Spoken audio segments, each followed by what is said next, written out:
Welcome everyone, it's Unstoppable Stiletzi again with yet another Age of Empires 3 Definitive Edition Age of Pirates mod native preview overview, whatever you want to call it. So today, we're going to be looking at the Hansa Kontor city-state. It's a whole new native available to some more northern European maps like this one, Elba, as well as Iceland. It's a really neat native site that gives us some very powerful options that are much more akin to Age of Empires 2 than AoE 3. As you'll see just in a few seconds, all we have to do is load into the map and check them out. You might be pretty excited by this because this is some pretty interesting functionality and units and stuff we only see usually when playing AoE 2 matches, but today we're going to get to see it in AoE 3 and it's going to make gameplay a lot more interesting than it usually is. Not that it's already interesting enough, but you get the idea.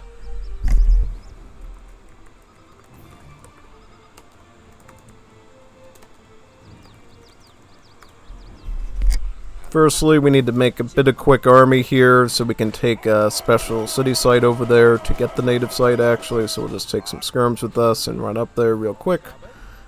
It's right in this little fort right over here. Now, we don't really have to focus on anything inside this little city besides the native site that we're going to explore, so let's do that real quick. And do that. Reason why I selected this map over Iceland is, in this one we don't have to like land on a boat or anything, so it makes it a bit easier to do. Alright, so this is an example of a Hansa Kontor here, Osnabrück, and you just capture like you would any other native site like this. So first is first, let's go over the regular units first, then we'll go over the text, and then we'll go over the choices we get with the options over here on this side, the Kontor Alliance packs. So basically, let's start over here with the Hanseatic Legion. You've heard the Hanseatic League before, right? Well, this is one of their legions right here. The Hanseatic Legionary Footman with lower initial stats benefits from promotions, so let's make some of these. Click in some of those. Right there. So these guys, the Hanseatic Legionaries, they're basically a musketeer, but they have a bit of what looks to be anti-cavalry multipliers at range as well. So the best thing I could probably compare this to is probably the old War of the Triple Alliance Carbineers for the Latin American civs. So basically it's a musketeer that does anti-cavalry damage at range, but it does a lot more in melee. So yeah, it's very good for just fighting tons of cavalry armies with pretty much. And then they get the field promotion here for combat, which means every time one of these guys kills a unit, they're going to get a little bit more HP and they're going to get a little bit more attack. So it's almost like getting a little bit of a mini upgrade reward for winning a battle. And if you want to look at them close, this is what they look like here. So pretty close to a musketeer pretty much in terms of functionality and visuals. Now there's another unit we want to look at as well over here, which is the War Cog. Now doesn't that name sound awfully familiar? What is the way that we trade in Age of Empires 2? The trade cog, right? So maybe there's a bit of a link to that, right? So we'll find out right now. Let's make some of these war cogs right here. And here they are. This is a war cog. So the war cog is a very special type of boat. While it does have the functionality of a regular ship pretty much, it has regular combat ability, and it of course has a charged broadside attack as well, which you can see over here like the sloop does. It also has this unique ability. So on top of being combatable, right, being able to fight other ships, you can also stick it into, turn it to a trade cog, right? So indeed, this war cog, which starts out as a military vessel, can actually be turned into the trade cog that we know so much from Age of Empires 2. And what does that do? Well, once we turn it to a trade cog, it loses its combat functionalities, and we can't really like fight with it anymore. But it ends up being a good pack of resources that we can utilize. And so what we have to do is we have to pay up about 70 coin to do this. And if we do that, and by the way, I should show you too, when you use this thing in combat, notice that the sail changes, right? So if we move around here, you can see it has a cross and it has like a little sword and shield, right, on the sails. If we turn it to the trade one, notice how it changes to something more diplomatic. You have a shield with like a wheel on it, basically, as well as something else here too on the sail. You can see this like little flag there to represent that it's set for trade. And basically what will happen once you turn it to a trade cog is it will basically trade between any sort of ports that you have control of, basically any sort of floating platforms like this over here, and it'll move back and forth just like a trade cog in Age of Empires 2. But that part, at least from what I understand, isn't so significant. But what you have to pay attention to is this. So you can actually choose what to trade with. You can trade food, you can trade wood, you can trade gold, or you can actually trade experience. So you can actually pick what you trade here. It's not as limiting as the trade cogs in Age of Empires 2, where you can just trade gold. You can actually trade really anything you want. But let's just say that you're running into a combat situation on the water and you want to change back, right? You're like, okay, I got enough resources, now I actually have to focus on taking control of the water. So basically you can turn it back into a war cog for about 30 coin like that, and it gets restored back to the war cog again. So basically it's a unit that can mutate to anything that you need. It can either be an all economic unit or it can be an all military unit, depending on what you need at that time, making it very flexible. Related to that, there is a technology here called Kontor Trade Fleet. It actually improves the build limit of these by 1, as well as yep, well actually it just does that. I was expecting something like maybe something related to movement speed. I'm like, oh wait a minute, no, it just improves the build limit by 1. So that's pretty good, because now you can have up to 3 of these now, and these can all be sort of your trade cogs at this point, right? We can all stick it right here, and then obviously if we go ahead and build a dock somewhere, it'll interact with that pretty much. Trying to make sure that you have a dock that's in a well-protected area, because obviously this trade cog is going to be moving back and forth on the water, so if you stick it somewhere near enemy territory, they can actually ambush it. Yep, see, this is their behavior right here. They go from the dock, and then they go back to here, from here to here, from here to here, like that. So make sure that you don't have your thing all the way over here so that the enemies can bop them right out of the water, right? It just sits there and trickles you a ton of stuff. Look at all the gold we already have. It's insane. Yeah. But let's look down here at the text that they get. You got Kontor Trade. Grants resources for future control of trade routes. Future income improved by 30%. So basically, trading posts become more valuable, and they'll give you a higher bounty. They'll give you more XP, they'll give you more food, wood, gold, whatever you have it designed to do, so it ends up becoming really useful for you. Yeah. Not to mention there's another tech here called Uferschanze. Increases building anti-ship attack and attack range. Improves outpost line of sight. So basically all your tower type buildings are going to be able to see farther and shoot farther, and they're going to be able to do a lot more damage against boats. It kind of complements this native very well, since it's very naval oriented, for you to be able to survive sort of any sort of amphibious landing, right? If somebody's trying to get their galleons onto your coastline and start boarding your territory, this is sort of the tech that you want, the Uferschanze. So we'll get that right there. Next, we got Pulverleicht. Is that Pulverleicht or something like that? I don't know too much German sound stuff, but it sounds pretty good to me. All you need to know is constructing trading posts has never been easier. Reduces trading post costs. Reduces trading post costs and increases trading post hit points. So basically, trading posts become almost free. The standard TP, as you know, is a cost of 200 wood. This brings it down to a mere 50 wood, right? Cheaper than a house. So if you're the Ottomans, you really love this tech. It basically plays right into your playstyle if you can get this technology. It's really, really good. It's very useful to you. Also, your TPs are going to be much harder to take down, since they'll have basically double the HP on them. And then you also have this. which relates to something we'll see in a bit. Orders protection. Every Hansa settlement you own spawns 3 Teutonic Knights. So these are just the Teutonic Knights ahead of time. I guess we'll go over them when we go over their related alliance over here. So let's try one of these alliances right now. So you got the Western faction, the Central faction, and the Eastern faction. The Western faction is more water-based and will give you some boats. And let's select them right now and do it. Alright.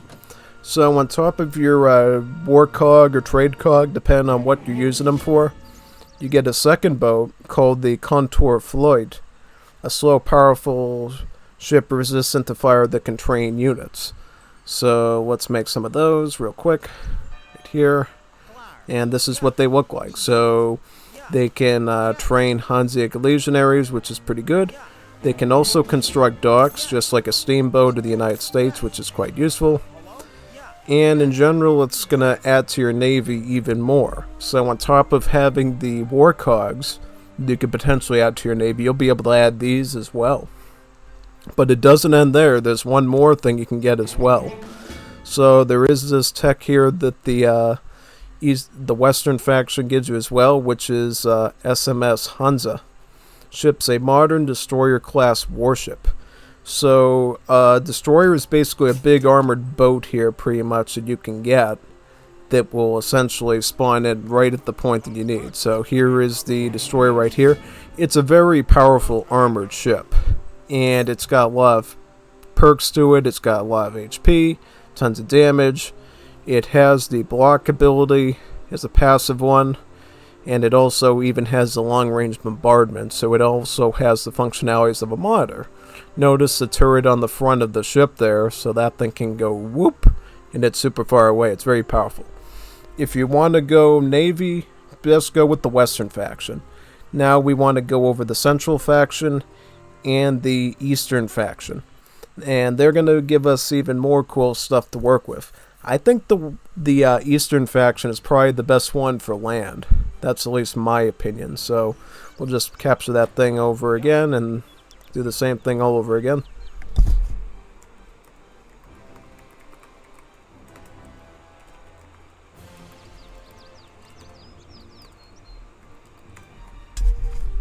I can tell you already, basically, from what I've done based on my stream earlier this week, definitely it's a native worth picking up on the maps that they appear on. So if you're on this map, Elba, or if you're on Iceland, definitely give them a go. I mean, they're going to give you a much easier time with controlling the map, fighting your enemies. They're definitely worth the investment, you know. And as I said, depending on which alliance you end up doing with the Kontor Hansa, you'll basically be able to get a really good, distinct advantage. Especially since all the maps that the Kontor show up on basically have other natives as well, so you can sort of mix and match them a bit to get the most bang for your buck, basically. So now we are looking at the Central faction, Hanseatic Merchant, so this is a bit more economic. And if we pick them, they give us a villager, the Hanseatic Merchant. So it's basically just a Dutch villager that costs gold, but it does not, from the looks of it, does it cost population or does it not cost population? So yeah, it does not cost any population from what it says right here. So basically it's a pop-free villager that we can use to gather resources with. And of course it can build all the buildings that we normally can, which is really cool. It's very beneficial to us. And then there's one more aspect of the Central faction that we need to be aware of, is this tech. Kontor Trade Center. Ships at Kontor Trade Center able to make a Kontor Trade Center. So if we want to build that real quick, here it is. It's a really cool little structure here.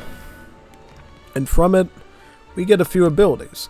So we can train our native units there, so the Hanseatic Merchants for economics. If we need to defend it, we can still make our Hanseatic Legionaries that we saw before. But there's also a few technologies here worth looking at. So up here, you get 300 coin for a shipment, 300 wood for a shipment, and 300 food for a shipment. So what are these? So you know how in normal gameplay you have the infinite 300 wood, food, and gold cards from the home city that you would normally put in your deck? Well, what this ends up doing is it removes the need for that because you can just use this building to emulate that. So if you want some crates, real quick, we'll just click all 3 of those.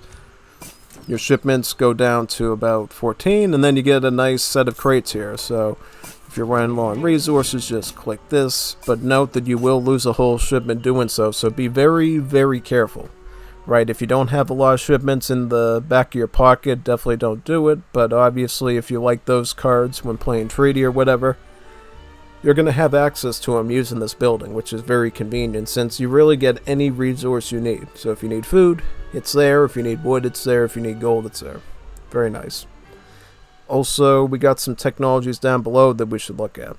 So the first one here is Hansa Colonization Fleet. Ships a Hanseatic fleet with 2 settler wagons aboard. So notice how the Hanseatic fleet is something that only the western faction can train, but the central faction can gain 1 with some extra villagers inside, basically, so you can help pump up your economy a bit.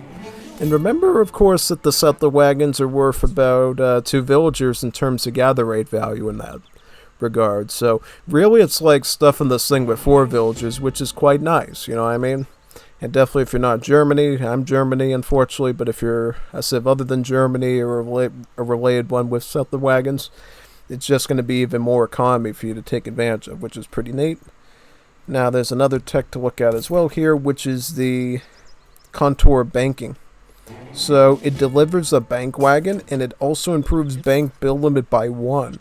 So for majority of civs, it just means gaining a building to trickle some gold, right? Not bad, quite impressive. But if you're any sort of civ that already gets some sort of bank, Japanese with their Dutch consulate, United States with their Dutch immigrants card, and of course the Dutch proper themselves with all their banks, they're going to be able to add an extra bank to their stockpile. So in the case of Japan, USA, they'll be able to have 2 banks, giving them a lot of value, and then obviously Dutch with so many banks already are going to have even another one to add to the stack too, which is quite good, you know. And I think by extension any sort of civs like British to get access to the South Africa revolt, they're going to benefit as well, obviously, since they can already get banks through that too. So yeah, it really benefits any civ, whether it's vanilla or mod, that uses banks especially. So yeah. But there's one more tech here that's going to be related a bit to what we look at later too. The Crusader Legion. Ships an additional Teutonic Knights to protect your town. So basically if your base is being raided, just send this and you'll get some Teutonic Knights to defend your base, right? This good old elusive Teutonic Knights again. So now that we're done with this faction, the central faction, now we're going to look at the eastern faction and actually get to look at these Teutonic Knights and see what they actually do for us. This is probably going to be the funnest part. I mean, for all you Age of Empires 2 fans out there, I know you know what Teutonic Knights are, how powerful they are, so you're going to be pretty excited by this. I mean, Age of Pirates already has the Cataphracts, now we got the Teutonic Knights added, so we're really getting a lot of good units in it so far. It's actually quite impressive what the devs have been able to come up with here. Most definitely. So let me just cheat in some resources. And then we will build some skirms, take that site one more time. And then we'll be all set to go, yeah.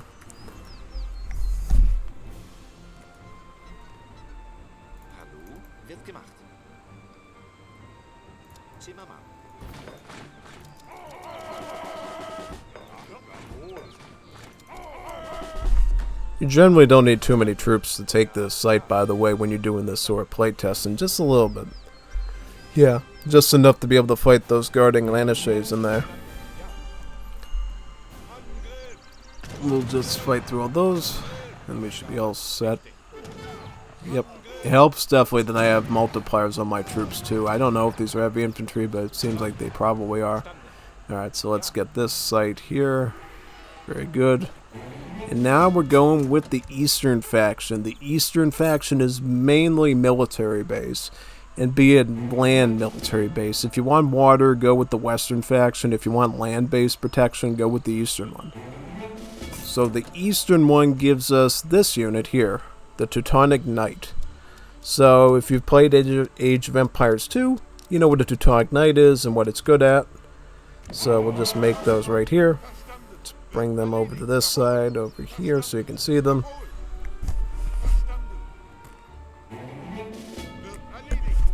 Very nice troops, right? These guys were also in Napoleonic era back in the OG Legacy game as well. So it's not totally new to the Age of Empires 3 world that has appeared in some Age of Empires 3 mods from Legacy, such as Napoleonic era. I believe Knights and Barbarians as well, so yeah. But in this game, basically, they are really good at combat. They have 30% hack armor, and they have 30% pierce armor. So instead of being all about hand armor, like they are in Age of Empires 2 and being totally cooked at range, these guys can resist a bit of ranged abuse as well. So kind of a bit more balanced unit in that sense. Not as extreme to fight in melee, but at the same time, hey, if I'm fighting archers or something, they're not going to be as threatened by those now. And their HP, of course, is nothing to laugh at. Their hand attack is pretty solid as well. So you definitely don't want to mess with these guys. In terms of their cost is about 70 wood, 45 gold. So you actually can get these if you don't have any food, which is really good. But obviously if you don't have any trees, that'll be a bit of a problem for you. Now the most important thing, of course, is this Eastern base. This is really the heart of the Eastern faction and why you would go with them, basically. So what it is basically a fort, right? So we'll put that fort right over there, and we get a lot of cool stuff we can do with this, right? So obviously we can train our Teutonic Knights there, but we can also train mounted Crusaders. So these are essentially mounted Teutonic Knights. Again, these guys, I believe, appeared in the Knights and Barbarians mod in Legacy, but this is the first time we're seeing it in Definitive Edition, I believe. So what they do is they have all sorts of cool properties, which I'm going to show you right here. So if we make some of these right now, look how good they look, by the way, if we ride them over here. I think you can also train them out of this out of mercenary buildings as well, too, on maps that they appear on. So these are the Teutonic Knights right here. And these are the mounted ones right in this spot. Quite a good unit, right? Oh yeah, beautiful looking. Beautiful, beautiful. In terms of stats, they get this cool aura here where they can heal nearby knight units. So not only Teutonic Knight units like them and them, but they can also heal Maltese Knights as well, that you can actually access through this native, which we'll see right now. Also, statistically, it's about the same as a Spanish Lancer, so it has pierce armor, good HP, and then an anti-infantry attack. So great at gutting skirmishers, but also muskets. Alright, so if we come over here, we got some important text to look at. We got the Crusader Legion. We've already seen that with the Central faction already. We got this other one, which is important, called Crusader Concord. Unlocks Maltese allies trainable from the fort. So if you've played Age of Pirates before, you'll know that there is a Maltese native site already that has a foot knight and a mounted knight. So on top of the Teutonic ones, you'll also be able to make the Maltese ones too. Just note that the Maltese knights do cost population space. So, you know, they're not a pop for unit by any means, but it also means that you can have as many of them as you like until you run out of population, obviously. So we'll just bring them over here and look at them. The mounted knights, obviously, very tanky. Really, really good pierce armor and hand attack solid. And then the hand-based one is just sort of like a pikeman, right? So here is all these knights all lined up for you pretty much. Put you over here. And we will put you probably over in this spot. Very good. Very cool. Yep, so there's all of our knights there for you. And notice the little sort of ring around them that just lets you know that these mounted crusaders will heal themselves, heal them, and heal these as well. So it's a very flexible strategy on maps that this native appears on. Right. And then there's one more tech to look at called Eastern Command Ship. Upgrades mounted crusaders into Teutonic commanders with higher attack and hit points, but increases their pop costs. So this is sort of a trade-off tech that essentially takes it from being a what is right now a 3-pop unit. And if we send this, it will turn them into a 4-pop unit. But at the same time, it upgrades the unit by 60%. 60% improvement. That is more than an Imperial upgrade. An Imperial upgrade in Age of Empires 3 is 50%. This is 60%. And that's why they tack on an additional population to its cost. It's because it's such a substantial statistical change to the unit that they kind of have to do that, right? Otherwise it'd be too broken and you wouldn't be able to fight it, right? Yeah, so, you know what we'll do for fun here? We'll just make a ton of these. Let's see. Can I get some houses down?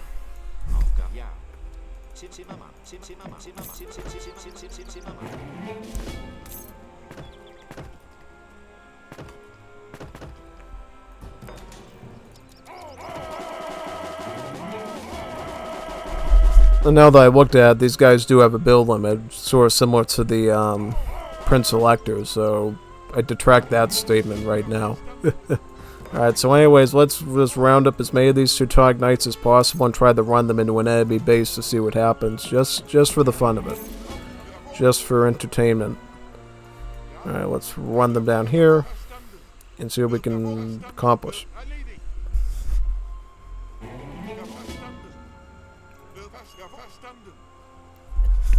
And obviously, if we were playing a real match, we would have the Prince Electors that we could hire from as well to add to this army. We could also do the Hussite camp here as well and get some Hussite wagons. There's even a pirates element up here too on this map that we could also utilize. So about 3 other natives on top of all these Teutonic Knights. So on top of this being sort of an overview of the native that we just went over there, this is basically another overview of the map Elba, I guess. Just so you can see what it looks like with the little bridge that you can cross. Yeah, I just wanted to do this for fun, just to show you how powerful these knights actually are. Not to mention, if you have any sort of upgrade cards that benefits these units, you can obviously get those as well. So that's pretty cool. For mercenaries especially, since these mounted crusaders are also mercenaries, by the way. So they'll get really strong then.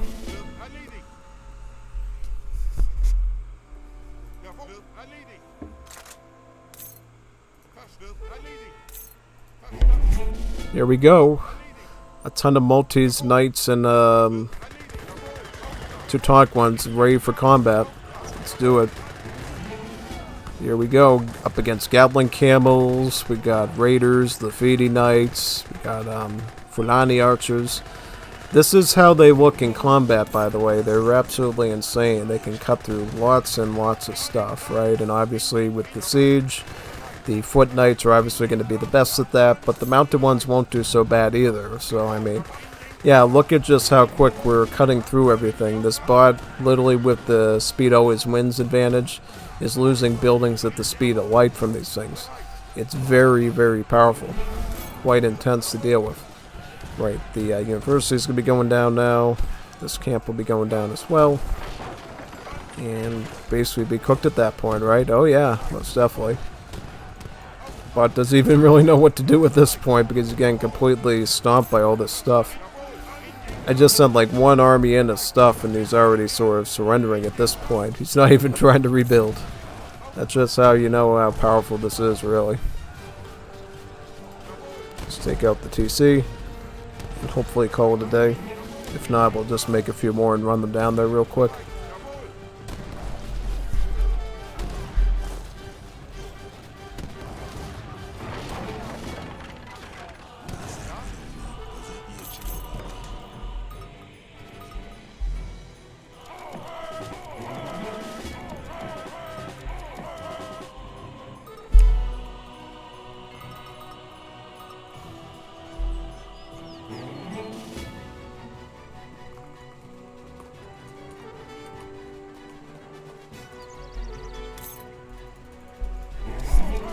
Yeah, I kind of typoed that a bit, and now we'll just send in another stack of stuff.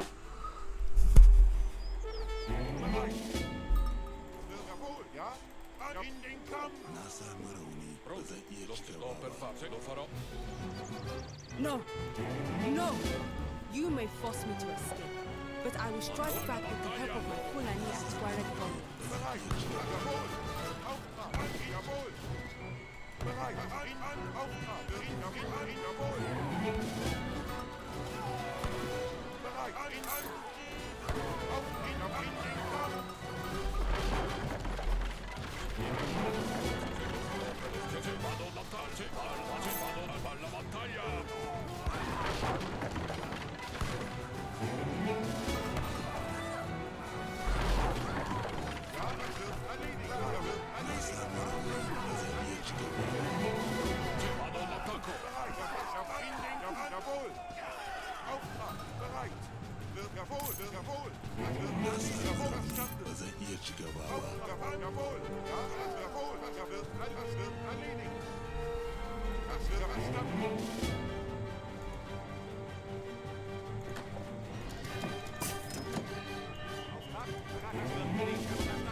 Jawohl.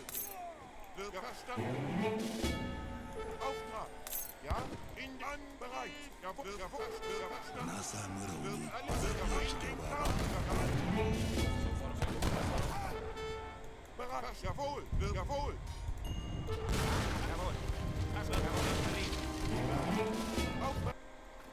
Bereit. Yep, that was a nice easy win there. So that's our native site for you, which again is called the Hansa Kontor. Basically a northern European based native site, mainly around Prussia and so forth. So if you're into that sort of history of the Teutonic Order, this is probably going to be a good native site for you to go with. And that should be it for the preview. Hopefully you enjoyed it. If there is any additional natives, which there most definitely will be in the future, any new significant maps to do overviews for, I will do them. Signing off now from this one. See you on the next preview.